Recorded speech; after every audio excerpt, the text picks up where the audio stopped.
Hi folks, Gettess here with the Market Sense for the week of September 19th, 2017. As is always the case, the charts in this presentation are provided to us by Gettess and the Trade Navigator software. Looking at a weekly bond market chart here, they've had a little back off for the first time in several weeks. They still look reasonably good, but they are selling off, and the support for the week here is just below 154 here. Could possibly extend down to the mid-Keltner at around 153.10. Anything much lower than that is, probably ugly city. And if they were to hold this support and start to rally, I think the 156 area here is probably the best target, although it doesn't mean they can't go higher. They have had a tendency to rally out of Fed meetings, and the Fed meeting adjourns Wednesday.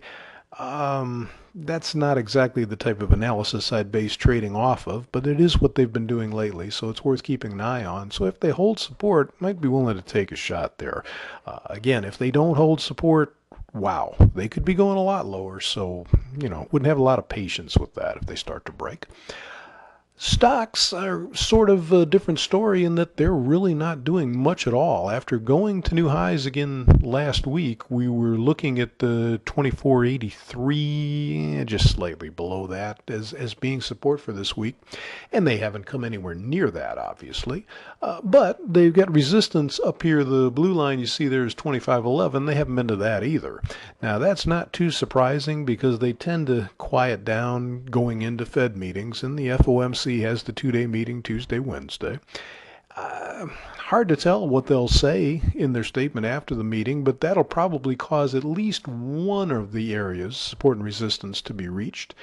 And really, support's the only thing we care about because this quote-unquote resistance is at all-time highs, and if you've listened to me for very long, you know that's not resistance. You don't make a living selling new all-time highs. They could possibly break down to the 2468 area here in the middle, or even lower, but no way to buy anything, or no, I'm sorry, no way to sell anything here. You have to look to buy if you're going to do anything. And whether that's possible or not is largely dependent on how they react to whatever the Fed does or says. So that's what we've got for you today. I hope you can find something profitable to get yourself involved.